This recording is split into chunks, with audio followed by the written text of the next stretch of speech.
Today I have a guest. It's Father Thomas Maria Paul, and he's from Kerala, India.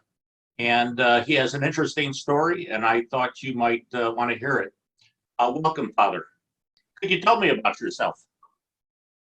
Okay, my name is Father Thomas Maria Paul.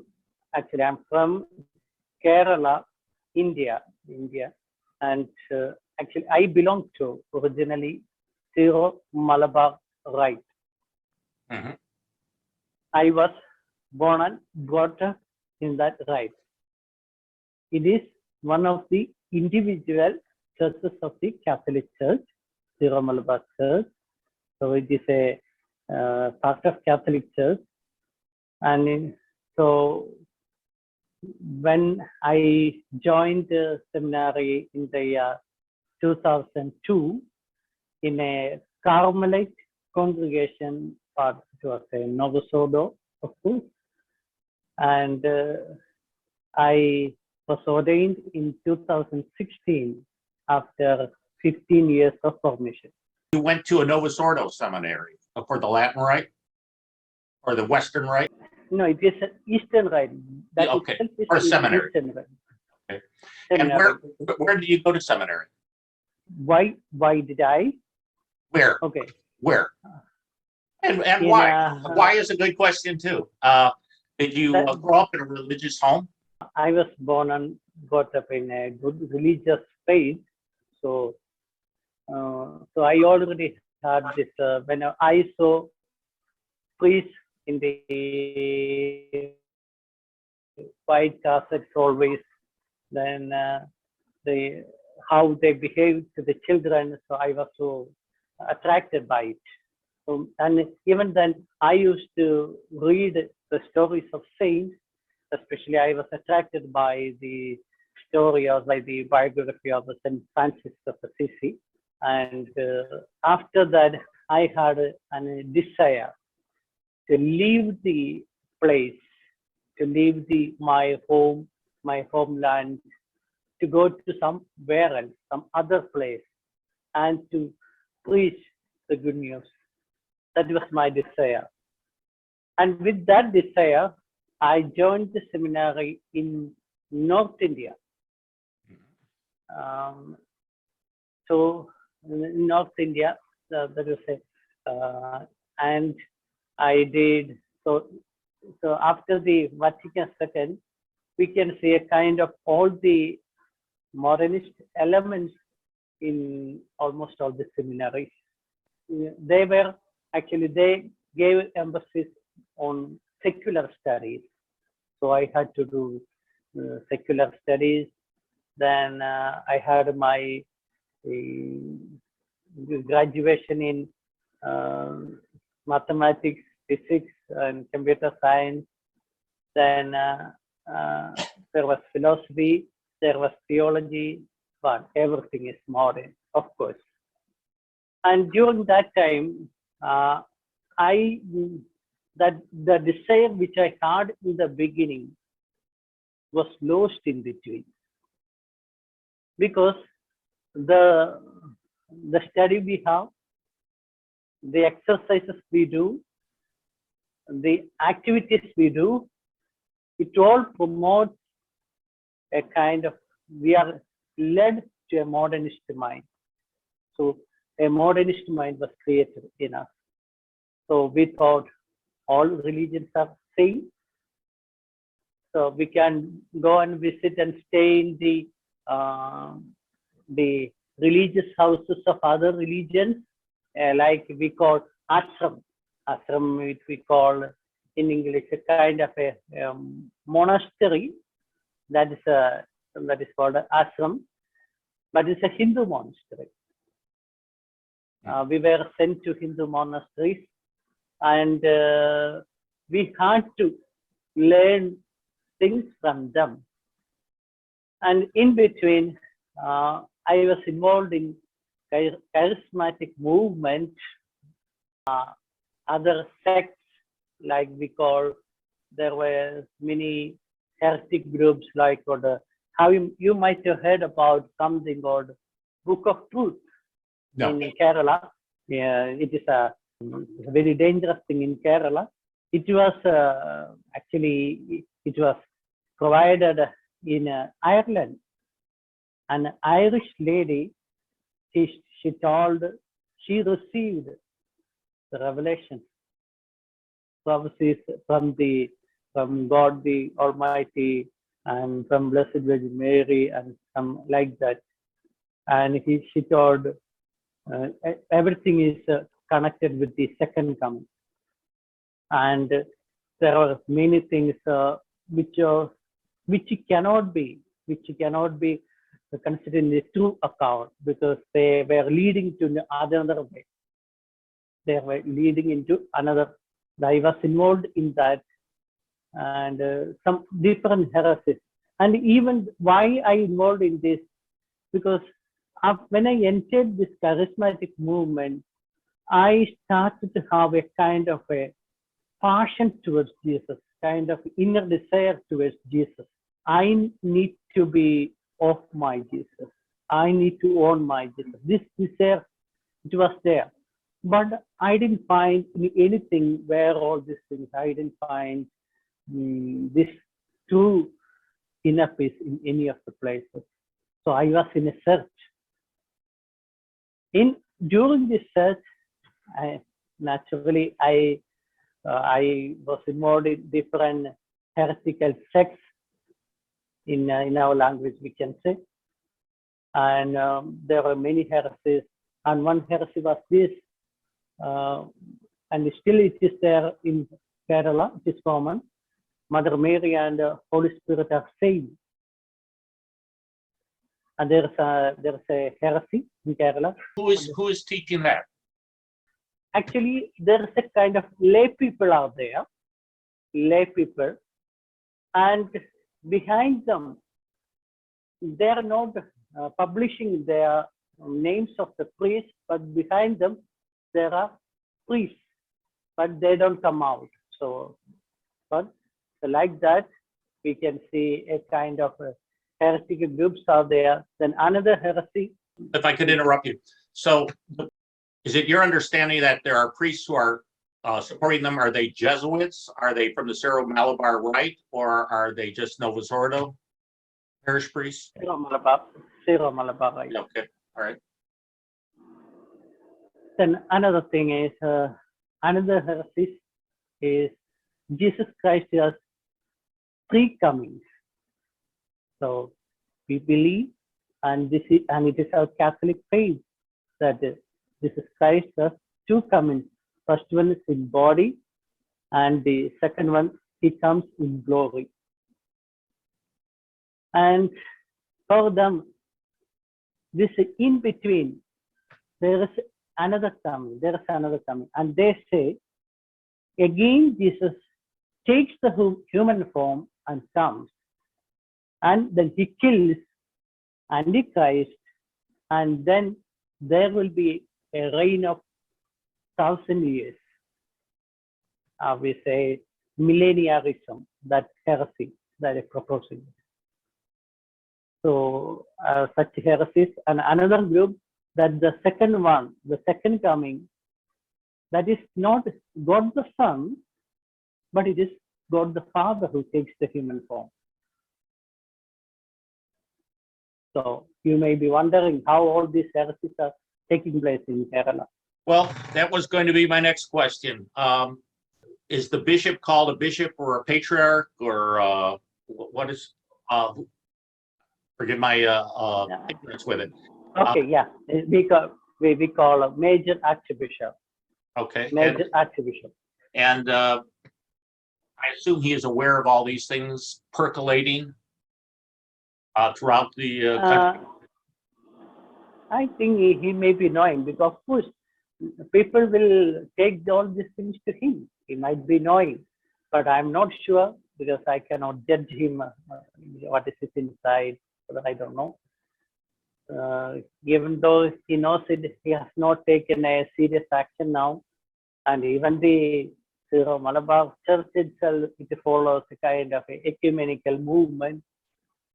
And of course, we can say many things, like we have the Hindu So for that, we need to know a small background of Syro-Malabar Rite that I am going to say. What is Syro-Malabar Rite? This St. Thomas came India, especially Kerala, in AD 52, and he converted many people to Catholic faith. And what happened after the martyrdom of St. Thomas? The Christians which were in Kerala, they had no connection with outsiders. So meanwhile, what happened?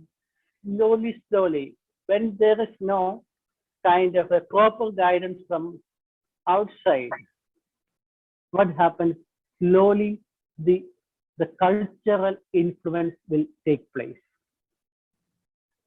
The pagan culture, the Hindu culture, all those cultures entered into the Catholic, among Christians. And after sometimes we see the visit of Persian Christians, they are called also Assyrian Christians, and through them they had a connection. These Christians, those were in Kerala, they had a connection with the Assyrian Christians, and then this rite came, Assyrian rite. That actually it was formed from Antiochian rite, and then it came to Chaldean rite. So Syro-Malabar Rite is a part of Chaldean rite, we can say. And what happened during that time in Persia, there were many heresies. You might be knowing monothelitism, then Manichaeism, Nestorianism, and like those many heresies were there in that period.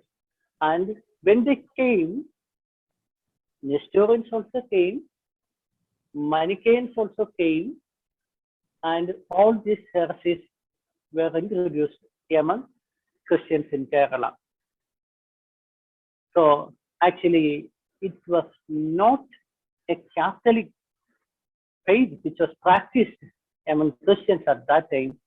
It was kind of a heretical, and at the same time, pagan practices were practiced. All these things were there. When the Portuguese missionaries came, that is in 15th century last, in 1498 AD, Vasco Da Gama came to India, and from there, this connection with Rome had taken place. Till that time, the Christians, those who in Kerala, they had a connection with the Assyrian Christians in the Persia. So the bishops from Persia had come here. They ordained priests here. So they like that was going on. And another thing is, we can see saints in many other rites. And we say, people say, St. Thomas Christians say, we are also the oldest Christians because St. Thomas the Apostle came to India. Unfortunately, there are no saints till 16th century. There are no saints. And when Francis Xavier came to India in 16th century, and he observed a thing, he says, what I see, ye are pagans more than Christians. Though they were baptized by St. Thomas, but they were pagans in their rituals, in their hearts, and in almost many Christian homes, these Hindu rituals were there. So that's why when the Portuguese missionaries came, actually they brought two Catholic faiths. And even if you tell the many St. Thomas Christians and many priests, they won't agree to it. Actually, they will say, you destroyed our culture. You might be knowing what was the culture by that time. So it's my understanding that in India, where Christianity is and has always been a small minority, there is a lot more intense pressure to get along with the culture by getting along with the culture. Kind of go along to get along is the expression we have in the United States. And novelties are introduced. A lot of national holidays, for instance, is my understanding, involve Hindu gods and that sort of thing. And so to celebrate national festivals, which are basically secular, there is a Hinduism that creeps into it as well. Am I correct on this? Yes. Yeah. There are Hindu festivals also. And in almost all the festivals of other religions, whether it is Hindu or Muslim or Buddhism, anything, it is a custom of Catholics in Kerala to greet the other religion, the people of other religion, with at feast. Okay, if they say, for example, Onam is a Hindu festival, and many Catholics don't agree to that. They say it is only a state festival, it's a cultural festival, but actually during the Onam celebration, the people commemorate a devil king. Even among the Hindus, even Hindus themselves, they say it is a Hindu festival. And we Catholics want to celebrate. And in the churches, we see the celebration. Inside the churches, we see the celebration. Even while I was in seminary, we were asked to participate in celebration. We had a lot of celebrations. The Hindu poems, the songs which were actually worshipping, honoring Hindu deities. We had to sing. We had to do all these things. And we had to attend their festivals also during their festival time. So these things actually, this is like a common thing among Catholics after the Vatican II, we see. So this ecumenism was welcomed because with the excuse of the Second Vatican Council. Yes, of course. You may be knowing that there are new different masses. They're called Indian Mass. There where the priests sit during the Mass on a floor and they say the Mass. Even the Syro-Malabar Rite, they say in this way. And Syro-Malabar Rite, they have a particular vestment, and they don't wear these vestments. Instead of that, they wear kind of like a cloth over it, like a Hindu priest wear. So all these things we can see, and even in the religious houses, seminaries, everywhere we can see the festivals of other religions they celebrate. Actually, when I came to know, when all these things happening, so after I became priest, this I had told that desire, something was there, lacking in mind, emptiness. So whenever I wanted to live a more holy life, that is not possible. Something is there, lacking. And I was wondering what this thing is. Then I slowly I started to learn about saints. Actually, through the reading of many saints, actually I was led into this. While learning these things, I had a contact with Father Isaac Ralaya he's there in USA. He's a Franciscan priest, traditional Franciscan priest, and somehow I could contact him. Actually, he only introduced me this true Catholic faith, traditional Latin Mass, and this SSPS, everything he only introduced. Then onwards, I started to learn about what is the true Catholic faith and this regarding the traditional Latin Mass. Then I was studying I was comparing with the Syro-Malabar Rite at that time and the traditional Latin Mass. I found a huge difference. And one thing is the language itself. Earlier it was Syriac, now it was in Malayalam, English, many vernacular languages. So, and even then, there were many ambiguous terminologies, we can say, ambiguous terms we can see, like human sacrifices, accept human sacrifices. Actually, we say Holy Mass is the sacrifice of Calvary. There is only one sacrifice. That same sacrifice is renewed, but there we see many sacrifices. And again, it is told, it is a memory of that. It's a memory of that we are celebrating here. Memory of Passion. Kind of a Protestantization of, yeah. Yeah. Yeah, even in this, now at the latest, they have introduced the Eucharistic prayers of Nestorius and Theodore of Mopsuestia.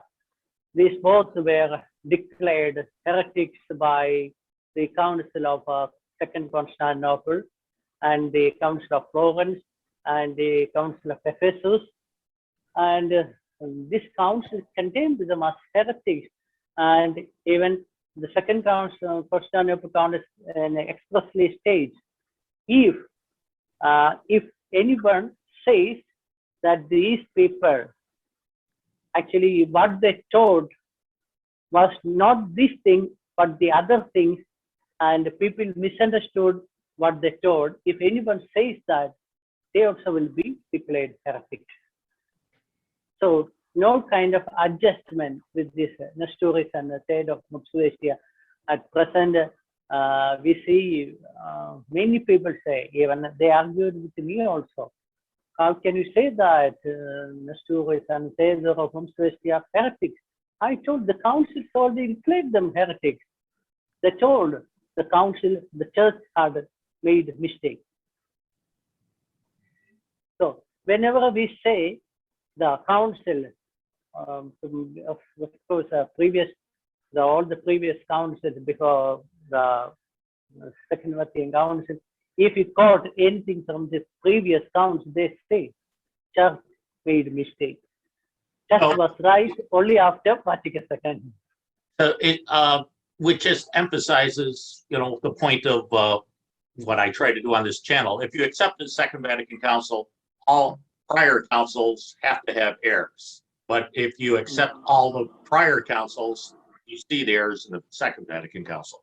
You started to celebrate the Latin Mass while you were still part of the Syro-Malabar Rite? No. Only after leaving the congregation only I started to celebrate the traditional Latin Mass. First I had to learn it. So this SSK priest helped me, and even they had given me a tutorial videos, and even this time when I visited the priory, so they watched how I celebrate, so there was no problem. SSPX priests are in Mumbai, I believe. Are they elsewhere in the country? They're not in Kerala, are they? Yes, they are not in Kerala, but they are in other states. Yeah.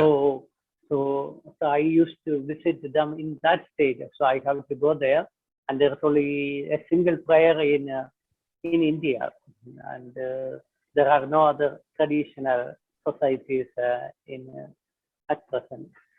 Are you presently celebrating the Latin Mass for others now? Yes.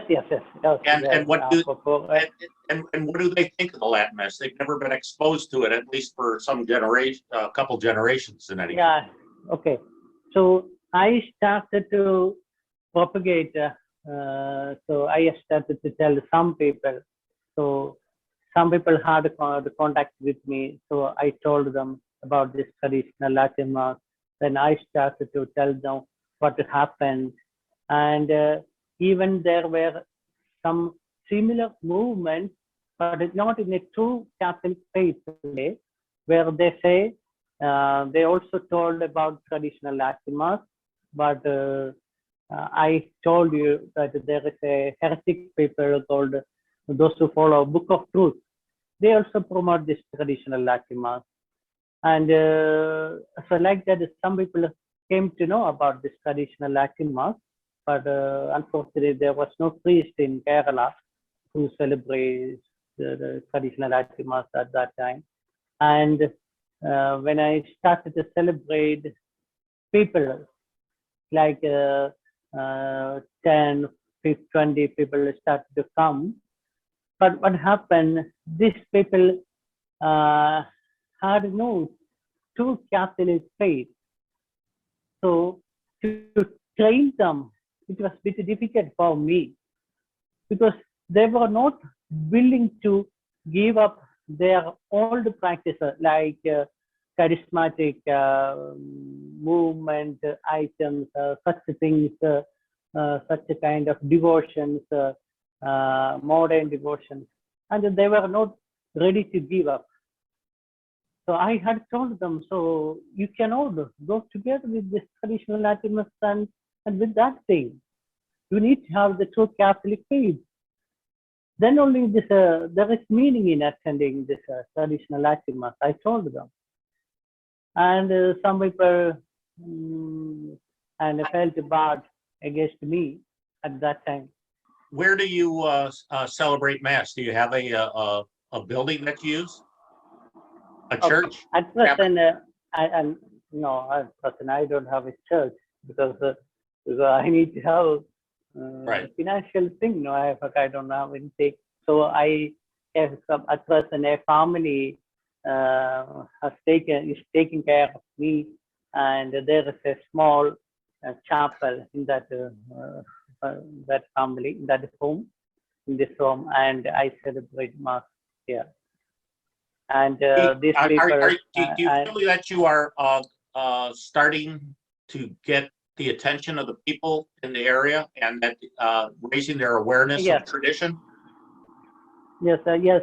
There is actually these people themselves. Actually, I am not part of them, and they themselves took interest, and they told me that they are going to start a YouTube channel and even Facebook pages, and they have started the thing, and even the traditional Catholic channel, that there is a channel they created in the YouTube, and they made an interview with me in Malayalam regarding the changes. There I told the things, how the things are happening.